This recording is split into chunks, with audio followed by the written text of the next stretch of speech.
ಈಗ ಬೆಂಗಳೂರು ಸಮೀಪದಲ್ಲಿ ಮಾಗಡಿ ರಸ್ತೆಯಲ್ಲಿ ಎರಡು ಕ್ವಾರಿಲಿ ಕುಸಿತ ಆಗಿದೆ ಅಂತೇಳಿ ವರದಿ ಬಂದಿದೆ. ಸುಮಾರು 6ರಿಂದ 7 ಜನಕ್ಕೆ ಮಣ್ಣಲ್ಲಿ ಮಣ್ಣು ಕುಸಿತಾಗಿ ಸತ್ತಿದ್ದಾರೆ ಅಂಥೇಳಿ ಮಾಹಿತಿ ಬಂದಿದೆ. ಒಂದು 2 ಬಾಡಿ ಸಿಕ್ಕಿದೆ ಅಂತ ವರದಿ ಕೂಡ ಕೊಟ್ಟಿದ್ದಾರೆ. ಮಿಕ್ಕಿದ ಎಂಟೈರ್ ಟೀಮ್ ಎಲ್ಲ ಈಗಾಗಲೇ ನಮ್ಮ ಪೊಲೀಸ್ ಅಧಿಕಾರಿಗಳು, ಮೈಸನ್ ಜಿಯಾಲಜಿ, ನಮ್ಮ DC ಎಲ್ಲ ಕೂಡ ಸ್ಥಳಕ್ಕೆ ಧಾವಿಸಿದ್ದಾರೆ. ಬ್ಲಾಸ್ಟಿಂಗ್ ಏನು ಆಗಿಲ್ಲ ಅಂತ ವಿಚಾರ ತಿಳಿಸಿದ್ರು.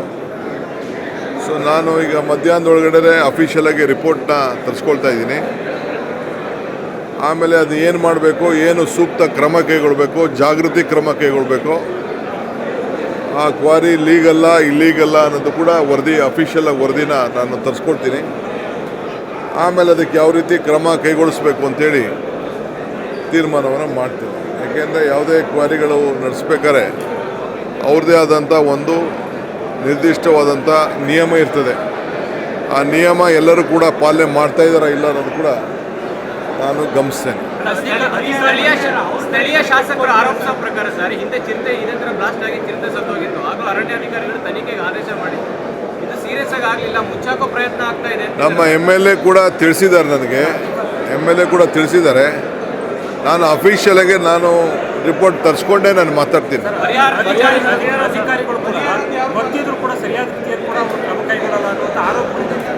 ನಾನು ತಿಳಿಸ್ತೀನಿ. ನೋಡಪ್ಪ, ಎಷ್ಟು ಜನ ಸತ್ತಿದ್ದಾರೆ, ಏನಾಗಿದೆ, ಫಸ್ಟು ಮಾಹಿತಿ ಬರಲಿ. ಪರಿಹಾರ ಬಂದ ತಕ್ಷಣ ಯಾರು ಸತ್ತಿರೋ ತಕ್ಷಣ ಬಂದ್ಬಿಡಲ್ಲ. ಪರಿಹಾರದಕ್ಕೆಲ್ಲ ಪ್ರೊಸೀಜರ್ ಇದೆ. ಖಂಡಿತ ಯಾರಿಗೇನು ಪರಿಹಾರ ಕೊಡಬೇಕು ಕೊಡೋಣ. ಬಟ್ ಇಂಥ ಘಟನೆಗಳು ಆಗಬಾರ್ದಲ್ಲ, ಅದು ಭಾಳ ಮುಖ್ಯ ನನಗೆ. ಪರಿಹಾರಕ್ಕಿಂತ ಇಂಥ ಘಟನೆಗಳು ಮುಂದಕ್ಕೆ ಯಾವುದೂ ಆಗಬಾರ್ದು. ಇದು ಭಾಳ ನಾವು ಜಾಗೃತರಾಗಿ ಕೆಲಸ ಮಾಡಬೇಕು.